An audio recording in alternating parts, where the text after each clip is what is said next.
The eastern sky was still dark when the first report came over the radio. It was 5:40 in the morning on January 14, 1945, near the small Polish village of Lisów, west of the Vistula River.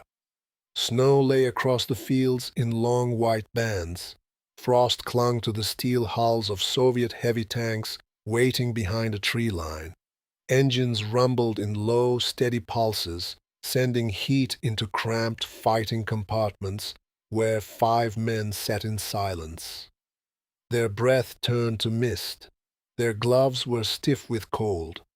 Somewhere ahead, hidden behind smoke and shattered farmhouses, the most feared German tank in the war was waiting.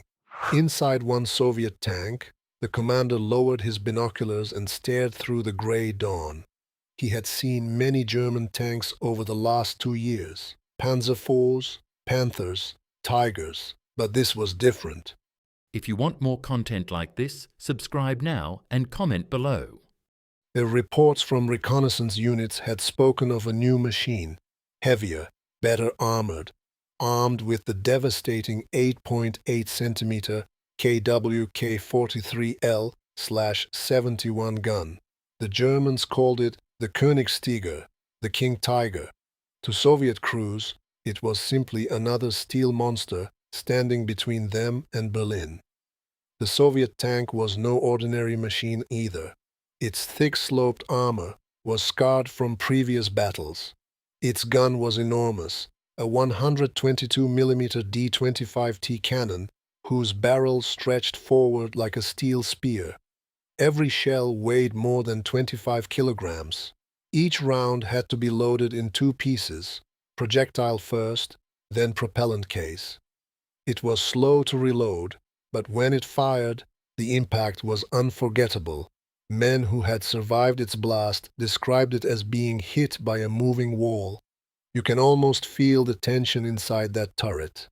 As the gunner's eye pressed against the telescopic sight, the loader crouched beside the massive ammunition racks.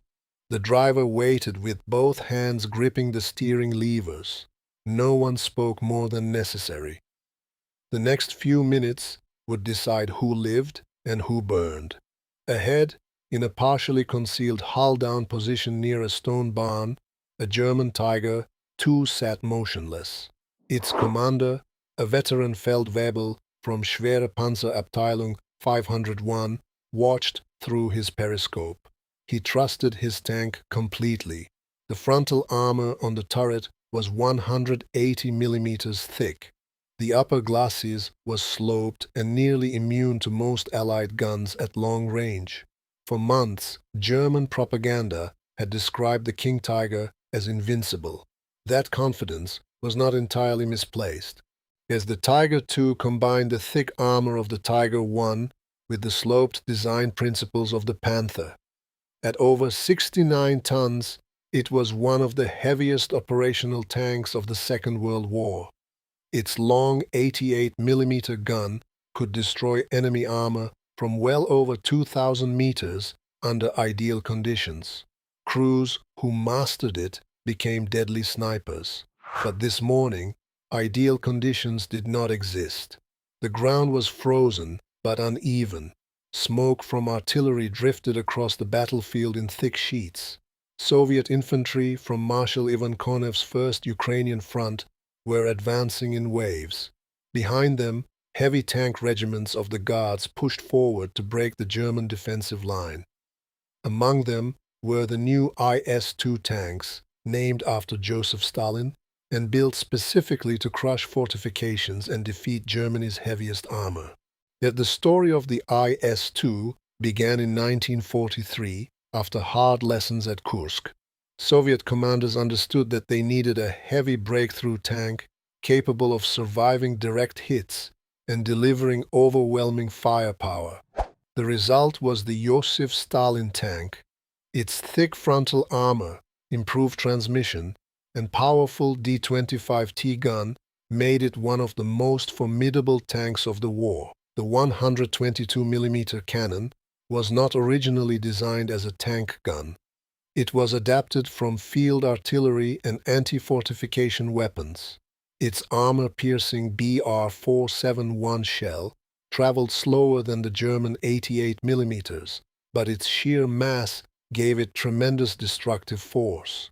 Even when penetration was incomplete, the impact could crack welds, shatter optics, jam turrets, and send fragments of armor ricocheting through the fighting compartment. At 5:47 a.m., if the German gunner spotted movement at the edge of the woods, a dark silhouette emerged through the haze.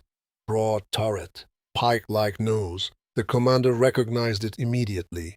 IS tank. The German gunner adjusted his range to 1,200 meters. Inside the Soviet tank, Guards Lieutenant Nikolai Belyaev leaned into his sight and saw the unmistakable square turret and long barrel of a Tiger II. It was partially hidden, but enough was exposed to make it a deadly threat. If the German crew fired first and hit true, there might be no second chance. The driver stopped. The tank rocked gently as it settled into the frozen earth.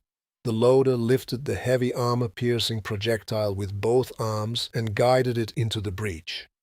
Then he rammed the propellant case behind it. The breech block slammed shut with a sharp metallic crack.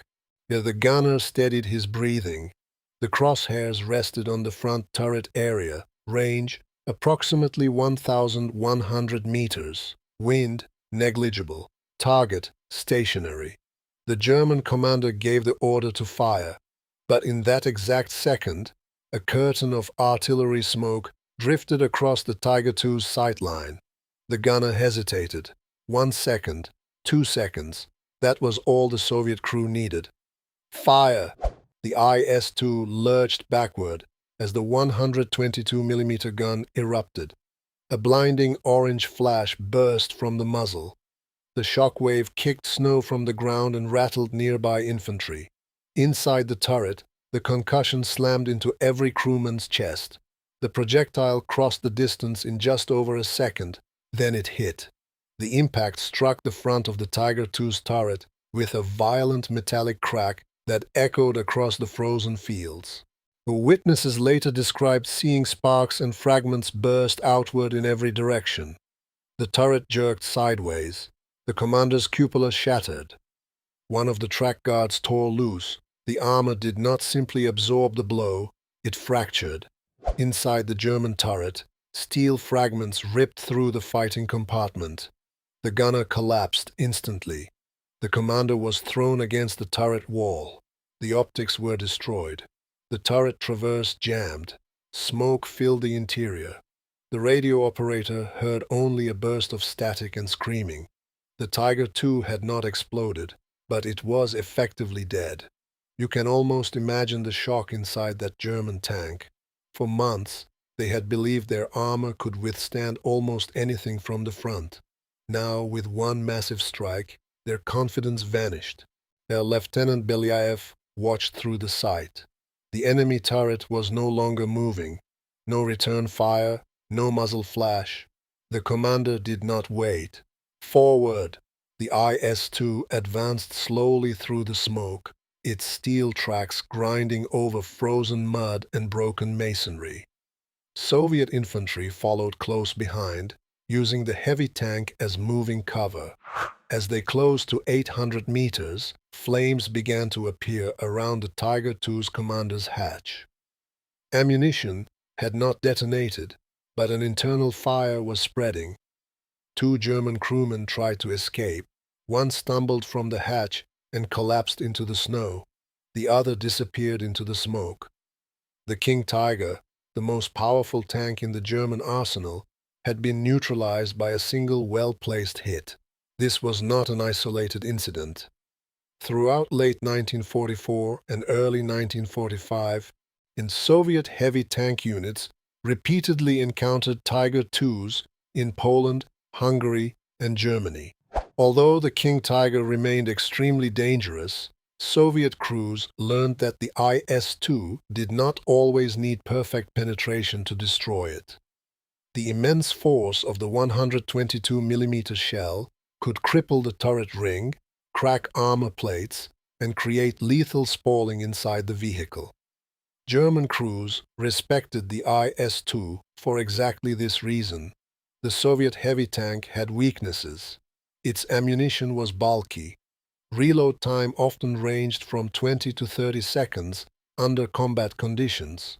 It carried fewer rounds than medium tanks. Its rate of fire was lower than that of the German 88mm. In a prolonged duel, a skilled Tiger II crew could fire multiple shots before the IS-2 was ready again. But if the Soviet gunner hit first, the outcome could be immediate and catastrophic. By early 1945, the Red Army had become highly experienced in using heavy tanks. Commanders no longer sent them forward blindly. IS-2s were integrated with reconnaissance, artillery, engineers, and infantry. They were used to smash defensive strongpoints and engage heavy armor at decisive moments. The German army, meanwhile, faced growing shortages. Fuel was scarce. Replacement crews had less training. Spare parts were difficult to obtain. Many Tiger IIs entered battle with mechanical issues. Their final drives and transmissions were under tremendous strain from the vehicle's weight. The Tiger II remained a technical masterpiece, but masterpieces require support. By 1945, Germany could no longer provide enough of it. At Lisów, the Soviet offensive continued through the morning. The more IS-2 tanks rolled past the burning wreck. Their commanders glanced briefly at the shattered German giant, but did not stop. There were bridges to seize, roads to cut, and retreating enemy units to pursue. The battlefield itself told a powerful story. The Tiger II's frontal armor, once considered nearly impenetrable, bore a massive crack around the point of impact. Weld seams had split. The gun mantlet was chipped and distorted. The turret was locked at an awkward angle. To anyone standing nearby, the message was unmistakable. No armor was truly invulnerable. The duel between the IS-2 and Tiger II has fascinated historians for decades because it represented more than a contest between two tanks. It was a collision between two wartime philosophies. Germany focused on engineering excellence, precision optics, and superior long-range firepower. The Tiger II embodied this approach. It was a weapon of immense technical sophistication. The Soviet Union focused on brutal effectiveness, simplified production, and overwhelming operational use. The IS-2 embodied that philosophy. It was built to survive harsh conditions and deliver crushing force when it mattered most. Neither tank was perfect. The Tiger II's optics were excellent. Its gun was arguably the finest anti-tank weapon mounted on any production tank of the war. At long range, it could destroy almost any Allied vehicle before being detected. The IS-2 was slower to fire, but its armor-piercing rounds and high-explosive shells were devastating against both tanks and fortified positions. Urban combat, where ranges were short and first-shot lethality mattered most, favored the Soviet machine. The veterans on both sides remembered the psychological effect of these tanks. German soldiers often felt safer when a King Tiger was nearby. Its mere presence boosted morale. Soviet infantry felt the same about the IS-2. They called it a steel battering ram. When its gun fired, even hardened troops paused for a moment to watch. There was something deeply unsettling about the sound of a 122mm round striking armor. It was not a sharp crack like smaller guns. It was a heavy, violent impact that seemed to shake the ground itself. On other fronts, similar encounters unfolded. In Hungary during Operation Konrad, Tiger IIs from Schwerepanzerabteilung 503 battled Soviet armor around Székesfehérvár. In East Prussia, heavy tank duels occurred amid forests and villages covered in snow. In the Seelow Heights and on the approaches to Berlin, IS-2s led assaults through dense defenses where German heavy tanks fought desperate delaying actions. Again and again, the same lesson emerged. Superior armor did not guarantee survival. Crew training, terrain, visibility, support, and who fired first mattered more than any specification written on paper. This truth was often lost in post-war arguments about millimeters and penetration tables. Real combat was chaotic. Mud-clogged tracks, smoke-obscured sights, radios failed, men became exhausted. Decisions were made in seconds. At Lisów, Lieutenant Belyaev's crew succeeded because every man performed his task under extreme pressure. The commander identified the target. The driver halted smoothly. The loader wrestled a massive two-piece round into the breech. The gunner held his nerve. The commander gave the order: one shot, one impact. A one-king Tiger out of action. For the Soviet crew, there was little time to celebrate. The war was entering its final and bloodiest phase. The Red Army was advancing rapidly toward the Oder River. German resistance remained fierce. Every village, every crossroads, every ridge could become another killing ground. Yet moments like this carried enormous symbolic weight. For years, German heavy tanks had dominated Allied imaginations. Tigers were seen as nearly unbeatable machines. But by 1945, that aura was fading. Allied crews had learned their strengths and weaknesses. Better guns, better tactics, and sheer operational pressure were eroding the advantage Germany once held. The IS-2 played a major role in that change.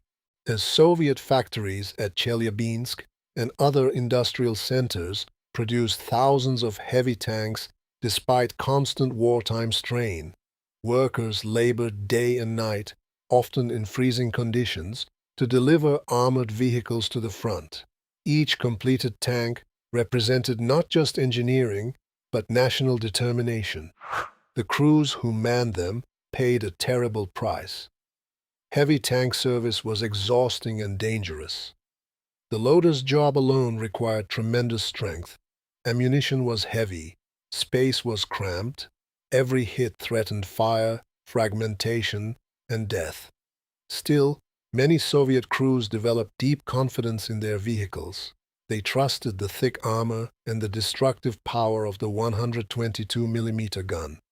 German crews felt similarly about the Tiger II, but confidence could turn into over-reliance. A tank, no matter how advanced, it was only as effective as the circumstances around it. The German crew at Lisów likely believed their frontal armor would protect them long enough to fire first. They were wrong by only a few seconds. And in armored warfare, a few seconds can decide everything. As the day wore on, Soviet formations continued to break through German lines. The Vistula Oder offensive became one of the most successful operations in military history. In just weeks, Soviet armies advanced hundreds of kilometers and reached the outskirts of Berlin. The burning Tiger, too near Lisów, was only one wreck among many, but it captured the larger reality of the war's final months. Germany still possessed powerful weapons and highly skilled soldiers, but it no longer controlled the pace of events. The initiative belonged to the Red Army. For modern historians, and the image remains unforgettable, a huge Tiger II sits disabled in the snow, its armor cracked, turret jammed, and crew incapacitated. Nearby, an IS-2 moves forward, its gun still smoking, continuing west. Steel against steel, engineering against engineering, doctrine against doctrine. And in that brief moment, the Soviet heavy tank proved that even the strongest armor in the world could fail when struck by overwhelming force. The technical debate continues today. Could a 122mm BR-471 shell reliably penetrate the Tiger II's frontal armor at long range? The answer depends on exact impact angle, armor quality, ammunition type, and battlefield conditions. Some hits penetrated fully. Others caused severe structural damage without complete penetration. But for the men inside the tanks, such distinctions mattered little. If the turret jammed, and optics shattered, and fragments tore through the crew compartment, the result was the same. The tank was finished. The war itself was moving toward its inevitable conclusion. In April 1945, IS-2 tanks would thunder through the streets of Berlin, blasting strong points with high explosive shells and supporting infantry in brutal house-to-house fighting. Tiger IIs would still appear in isolated counterattacks, but their numbers were too small to alter the outcome. The age of German armored dominance was over. What remained were stories like this one. A freezing morning in Poland. A hidden King Tiger waiting in confidence. A Soviet crew working with practiced precision. A single 122mm shell. And the unmistakable sound of armor cracking under impact. You can almost hear the silence that followed. No triumphant speeches. No dramatic music. Just drifting smoke, burning fuel, and the creak of steel cooling in the winter air. Inside the IS-2, the loader was already reaching for another round. The gunner wiped condensation from his sight. The commander scanned the horizon for the next threat. The driver kept the heavy tank moving west. Because in war, even extraordinary moments last only a few seconds before the battle moves on. Yet those few seconds can reveal everything. They show how training overcomes fear, how timing defeats confidence, how no machine, however powerful, is beyond destruction, and how 5 men inside a Soviet heavy tank changed the fate of another steel giant with one carefully aimed shot. The King Tiger had been designed to dominate the battlefield.